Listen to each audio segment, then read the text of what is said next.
a lot of people are considering moving to permanent remote work, not having a physical office at all. Or maybe you're considering starting a new online business and you haven't even considered renting an office. That might be ridiculous sounding to you.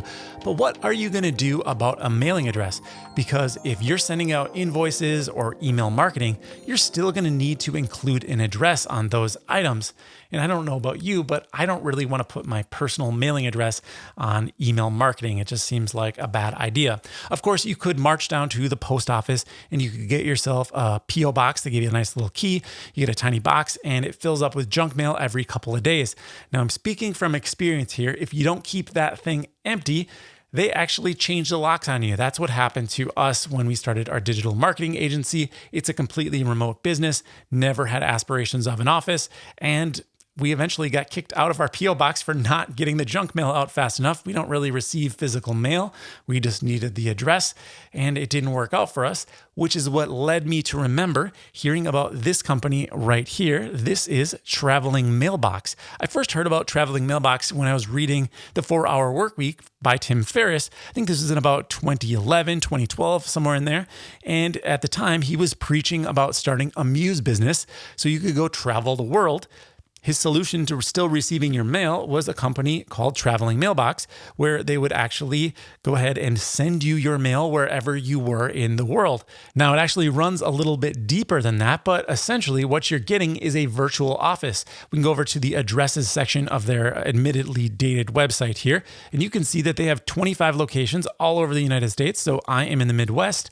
We are in Minneapolis, Twin Cities area. I can get an office right nearby. The physical mail actually goes to this address. I can give it out as though it is where our physical offices are, except instead of receiving a bunch of junk mail with a random letter every 2 or 3 weeks, all of the junk mail gets automatically shredded, and the letters that the company thinks are important will get scanned. Let me show you what this actually looks like. So here is a letter that I received the other day, and I can click on it and I can see what the outside of the envelope looks like. You can see that this is from the IRS. That is obviously a little bit of an alarming thing to receive a letter from the IRS. I was nervous. No reason to be, but it's the IRS, right?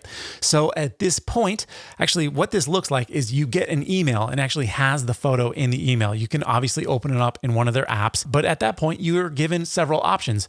You can say, no, this is junk mail, just shred this for me. Again, they try to screen everything out, but every once in a while they're, going to err on the side of caution and not shred anything that could possibly be important. The next option you have is to have them forward it to you wherever you are in the world. You can set up a forwarding address. It's just right over here on the side. Click on forwarding, add the address where you're located, and the letter can physically get sent to you. Back over in my inbox, you can see the actual wait time. So right now it's taking about 12 hours.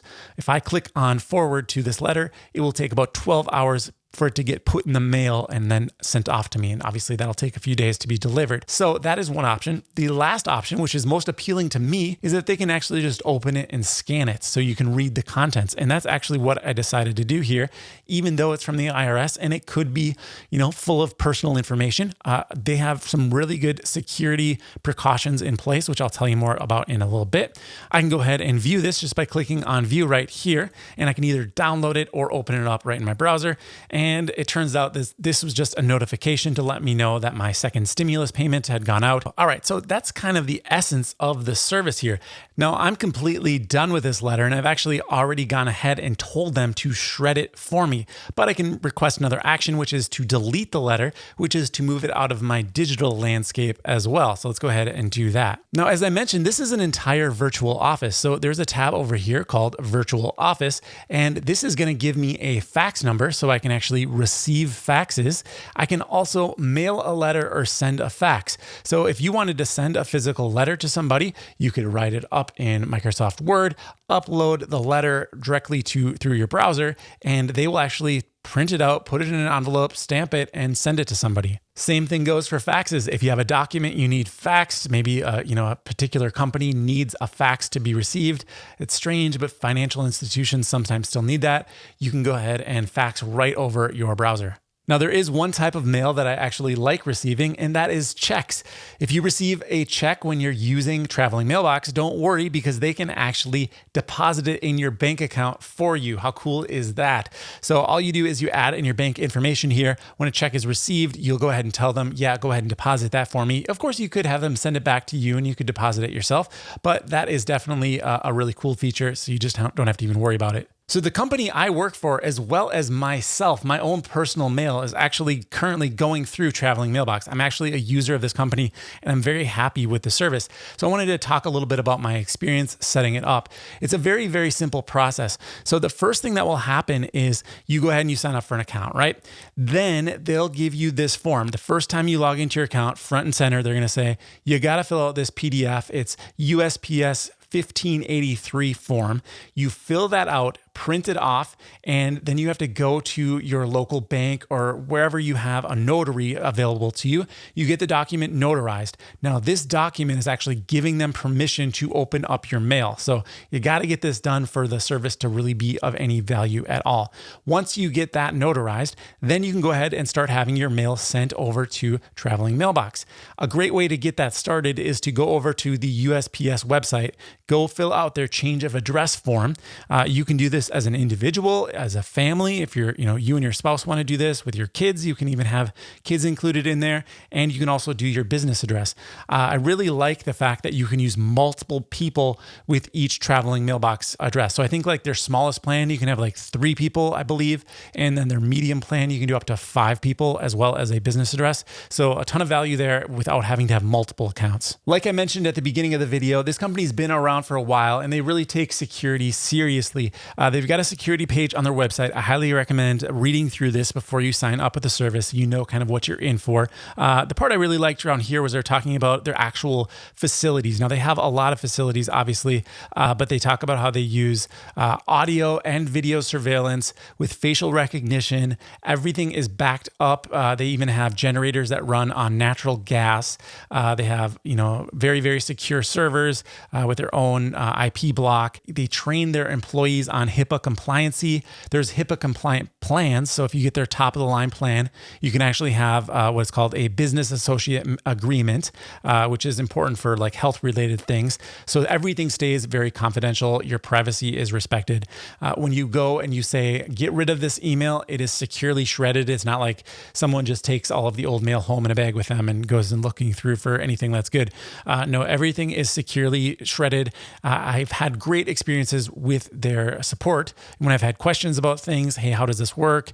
Can I get my account changed over? They've been really, really thorough with their answers, making sure that I understand everything along the way. And when I asked about security, they said, we do very detailed background checks on all of our employees. And then they mentioned some of the bullet points that are on this page, as you might expect them to do. But I really like that they didn't just kind of just send me the link. They talked to me, explained things, make sure that I felt comfortable. I did still, because this is such a big thing, I still checked them out over on the Better Business Bureau. Was really impressed to see that they had 175 customer reviews and a 4.86 out of 5 star rating. I don't usually look up businesses on the Better Business Bureau, but this seemed like the type of one that you'd want to know about. They've got an A+ rating, been in business for 9 years. So they've obviously been in business a little longer than that, but they've been accredited since 2012. So I'm fully aware that this is not going to be the solution that everyone wants for their personal mail. Not everyone's going to be comfortable with all of their mail getting sent over to Traveling Mailbox. For me, it's been a huge lifestyle upgrade because I get no junk mail. It's a very beautiful thing. But I do think it is a great solution for any business that doesn't want to have a physical address, because you might not be able to spend the $1,000, $2,000, $3,000 to get an office that no one's ever going to use. But hey, the $20 a month or whatever it costs for Traveling Mailbox, that starts to look like a pretty good bargain. So I'm a user here. I really enjoy this. I'll have a link down below so you can check it out and see if it's a company that you want to do business with. But I'm very happy with it. Their interface is fairly usable. I think everything could use a little bit of a facelift in terms of UI. Everything looks like it was done about 7 or 8 years ago. But other than that, it's been very rock solid and reliable, using it for several months now. Thought I would share it with you guys. I'll give this one a score. I'm going to give it a 9.2. They bump up their UI.